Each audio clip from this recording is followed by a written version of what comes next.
अस्सलाम वालेकुम 10th class. आज हम आप लोगों के न्यू सिलेबस का फर्स्ट चैप्टर और उसका फर्स्ट टॉपिक रिकॉर्ड करने जा रहे हैं। बाकी के लेक्चर देखने के लिए हमारे चैनल्स को ज़रूर सब्सक्राइब कीजिएगा और यहाँ पर आप लोगों को मिलेंगे डिटेल और concept based lectures.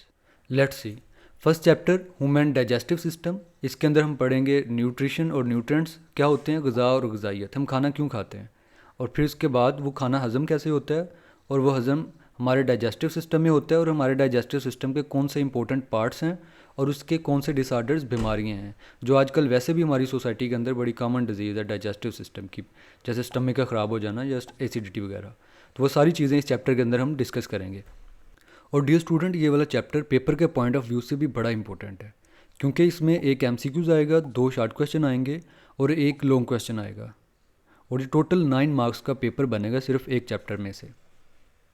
Let's see, यहाँ पर बात हो रही है एवरीथिंग आवर बॉडी डज। हमारी बॉडी कुछ भी करती है, जैसे कि मूविंग, एक जगह से दूसरी जगह जाना, ग्रोइंग, ग्रोथ, हाइट का बढ़ना या वेट का बढ़ना, नशोनुमा होना, एंड स्टेइंग हेल्दी और सेहतमंद रहना डिपेंड ऑन न्यूट्रेंट्स। किस चीज़ के ऊपर डिपेंड करता है? न्यूट्रेंट्स के ऊपर, ग़िज़ा के ऊपर जो हम खाना खाते हैं। क्या होता है कि इन सारे काम करने के लिए हमें एनर्जी चाहिए होती है। वो एनर्जी कहाँ से आती है? वो न्यूट्रेंट से आती है। तो इस वजह से हम ग़िज़ा या कोई भी चीज़ जो खाना खाते हैं, इसका मकसद ये होता है। Topic 1.1 nutrition and its importance. ग़िज़ा और उसकी अहमियत कि हम क्यों खाना खाते हैं।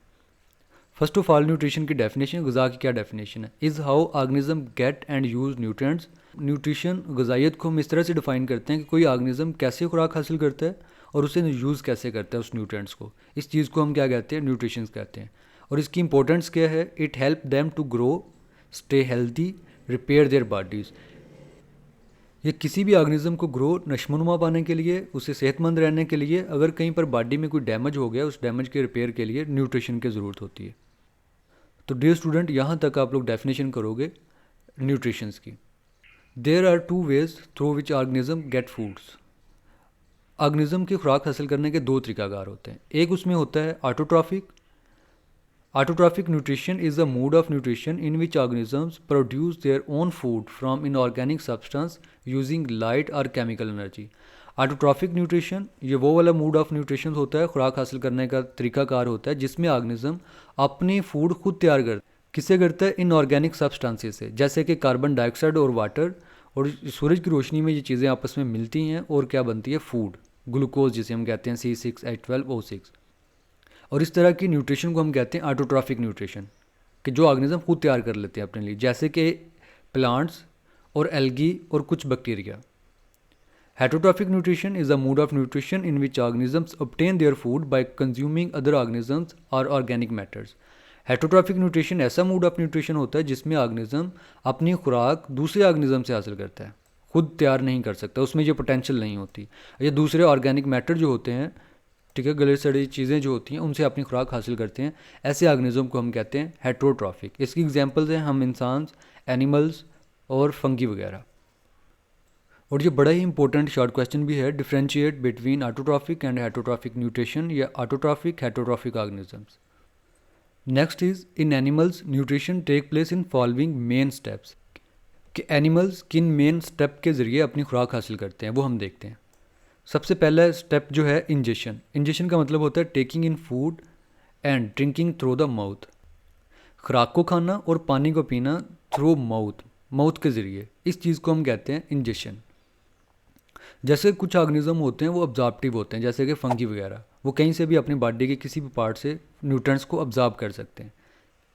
लेकिन इंजेशन का मतलब है माउथ के ज़रिए खाना, जैसे कि हम एनिमल्स या इंसान खाते हैं। इसका सेकंड स्टेप, खाना खा लिया हमने, उसके बाद क्या होता है? Digestion. Breaking food into smaller parts and the body can absorb. जो खाना हमने इंजेस्ट किया होता है फिर उसको तोड़ा जाता है और तोड़ के उसे छोटे पार्ट्स में डिवाइड किया जाता है ताकि हमारी बॉडी अब्जॉर्ब कर सके। इस प्रोसेस को कहते हैं डाइजेशन, ब्रेक डाउन करना। थर्ड स्टेप अब्जॉर्प्शन, जज़ब करना, moving nutrients from the digestive food into the blood और लिम्फ। जो हमने खाना खाया वो डाइजेस्ट हो गया, फिर उसके बाद उसके अंदर जो न्यूट्रिएंट्स होते हैं जो हमारी बॉडी के लिए ज़रूरी है, वो न्यूट्रिएंट्स अब्जॉर्ब हो जाते हैं, वो डाइजेस्टिव सिस्टम से निकल के हमारे ब्लड के अंदर चले जाते हैं या फिर लिम्फ के अंदर। लिम्फ भी ऐसी एक सर्कुलेटरी सिस्टम है जो हमारी बॉडी के अंदर मौजूद होता है। टिश्यूज़ के अंदर जो एक्स्ट्रा सेलुलर फ्लूइड होता है उसको ये ऑब्जॉर्ब करते हैं और इसी तरह हमारी इम्यूनिटी को भी ये कंट्रोल करते हैं।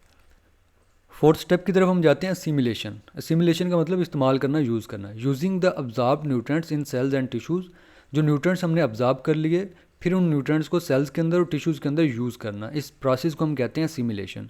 और वही न्यूट्रिएंट्स हमारे सेल और टिश्यू का हिस्सा बनते हैं जिससे हमारी ग्रोथ, हाइट ये बढ़ती है, जिससे हम मूव करते हैं, एनर्जी लेते हैं हम जिससे।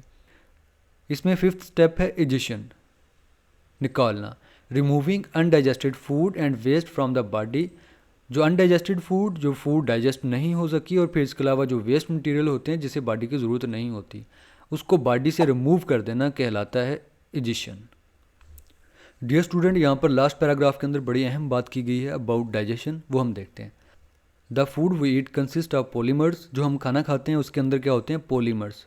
पॉली का मतलब होता है मैनी, मर्स कहते हैं यूनिट को, मतलब कि छोटे छोटे यूनिट मिलके बड़े मालिक्यूल्स बनाते हैं, उसे हम पॉलीमर्स कहते हैं। लार्ज मालिक्यूल्स इसका मतलब है, like carbohydrates, proteins and fats, ये पॉलीमर्स की एग्जांपल्स हैं। और ये चीज़ें आप लोगों ने 9th क्लास में भी पढ़ी है। इवन कि ये इस दफ़ा लॉन्ग क्वेश्चन भी आया था पॉलीमर्स, जिसमें आप लोगों ने स्टार्च, ग्लाइकोजन, सेलुलोज वगैरह के बारे में लिखा था। They can't pass through cell membranes, और ये सेल मेम्ब्रेन से नहीं गुजर सकते। These polymers must be broken into smaller soluble parts called monomers, और इन पॉलीमर्स का टूटना लाजमी है और इन्हें छोटे यूनिट में डिवाइड कर दिया जाता है और ये सोलूबल होते हैं और इस तरह से ये सेल मेम्ब्रेन को क्रॉस कर सकते हैं और फिर सेल के अंदर इनका इस्तेमाल हो पाएगा। मोनोमर्स की एग्जांपल है शुगर, कार्बोहाइड्रेट टूट के शुगर में चेंज हो जाता है, प्रोटीन अमीनो एसिड में चेंज हो जाती है, और लिपिड जो है, फैट जो है वो फैटी एसिड में चेंज हो जाता है। This process is called digestion, और इस प्रोसेस को हम डाइजेशन कहते हैं। एक्चुअली डाइजेशन में क्या होता है, पॉलीमर्स को ब्रेक करके मोनोमर्स में चेंज कर दिया जाता है ताकि ये सेल मेम्ब्रेन के अंदर दाखिल हो सके। इस चीज़ को हम ग्राफिकली भी देखते हैं वाइट बोर्ड के ऊपर। डियर स्टूडेंट, क्या होता है, जो हम खाना खाते हैं उसके अंदर क्या होते हैं, पॉलीमर्स होते हैं, जो अभी हम पढ़ रहे थे, कार्बोहाइड्रेट्स, प्रोटीन्स और लिपिड्स वगैरह। पॉलीमर्स में क्या होता है, काफ़ी सारे यूनिट, जैसे ये एक यूनिट है, ये दूसरा यूनिट है, ये तीसरा यूनिट है, चौथा यूनिट है, और ये कोवलेंट बॉन्ड, ये डिफरेंट हाइड्रोजन बॉन्डिंग के जरिए आपस में जुड़े होते हैं और ये बड़े साइज़ के होते हैं। इनका मालिकुलर वेट भी ज़्यादा होता है और ये सोलूबल भी नहीं होते। तो यही वजह है कि ये सेल मेम्ब्रेन जो है उसके अंदर दाखिल नहीं हो सकते। सेल मेम्ब्रेन हमने पढ़ा था सेलेक्टिव परमिएबल होती है, उसमें बहुत छोटे माइनर से पोर्स होते हैं जिसमें से किसी चीज़ ने सेल के अंदर जाना होता है या सेल से बाहर आना होता है, तो ये वहाँ से पास आउट नहीं हो सकते। और पॉलीमर को सेल के अंदर मूवेबल बनाने के लिए डाइजेशन का प्रोसेस होता है। डाइजेशन में क्या होता है, जो ये लार्ज मालिक्यूल्स होते हैं, बड़े साइज़ के पॉलीमर्स होते हैं, इनको ब्रेक किया जाता है। डाइजेशन मतलब इनकी ब्रेकडाउन की जाती है और इन्हें स्मॉलर यूनिट में चेंज कर दिया जाता है। जैसे ये एक यूनिट है, ये दूसरा है, ये तीसरा है, ये चौथा है, अलग अलग यूनिट है ये, ठीक है। अब ये कंबाइंड फॉर्म में नहीं है, बॉन्डिंग फॉर्म में नहीं है। ये किस प्रोसेस में होता है, ये डाइजेशन में होता है। अब ये वाले जो मोनोमर्स हैं ये इजीली सेल के अंदर क्या हो सकते हैं, इंटर हो सकते हैं और सेल के अंदर ये यूज़ हो सकते हैं नाइसली। तो इस प्रोसेस को हम क्या कहते हैं, डाइजेशन कहते हैं। इस टॉपिक से रिलेटेड यहाँ पर दो इंपॉर्टेंट एमसीक्यूज दिए गए हैं। First one is the use of digested food for body growth is called digestion, respiration, assimilation, excretion. The correct option is assimilation. Second one is organisms that can prepare their own food are known as heterotrophs, parasites, decomposers, autotrophs. The correct option is autotrophs. तो dear student, ये था हमारा आज का topic. Okay, अल्लाह हाफिज़।